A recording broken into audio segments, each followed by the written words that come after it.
NTV effect Nagarjunasagar dam లో చేపల వేట పేరుతో ఎన్టీవీ ప్రసారం చేసిన కథనంపై అధికారులు స్పందించారు. డ్యామ్ భద్రత విధులు నిర్వహిస్తున్న మొత్తం 60 మంది సిబ్బందిని మూకుమ్మడిగా బదిలీ చేశారు. వీరిని విశాఖపట్నం బెటాలియన్ కు బదిలీ చేస్తూ ఆదేశాలిచ్చారు. వీరి స్థానంలో కొత్తగా 60 మంది సిఆర్పీఎఫ్ జవాన్లను నియమించారు.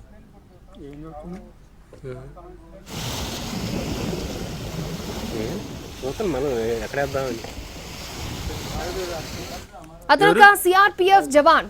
డ్యూటీ ఏమో నాగార్జునసాగర్ డ్యామ్ మీద గస్తే. కానీ అతను చేసిన పని చూస్తే షాక్ అవుతారు. టైం పాస్ కావడం లేదని చేపలు పట్టుకుంటూ చేరాడు, అది కూడా యూనిఫామ్ లో ఉండి. పైగా రూల్స్ ఉల్లంఘించాడు. డ్యామ్ చుట్టూ 5 కిలోమీటర్ల మేర ఫిషింగ్ బ్యాన్. కానీ అతడు మాత్రం అవన్నీ జాంతానాయంటూ బిందాస్ గా గాలం వేసి చేపలు పట్టాడు. కంట్రోల్ రూమ్ ఎదురుగా క్రస్ట్ గేట్ దగ్గర జవాన్ చేపలు పడుతున్న దృశ్యాలు, ఫోటోలు వైరల్ అయ్యాయి. డ్యూటీలో ఉండి ఇదేం పని అని జనం మండిపడుతున్నారు. అసలు తెలుగు రాష్ట్రాల మధ్య నీళ్ల తగాదాలు, ఆ మధ్య ఉద్రిక్తతలు చోటు చేసుకున్నాయి. దాంతో డ్యాం భద్రత పారామిలిటరీ బలగాల చేతిలోకి వెళ్లింది.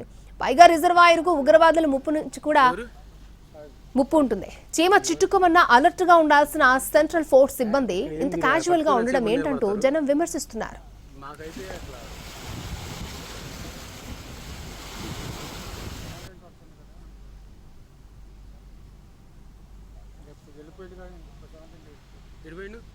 బయట రాడా?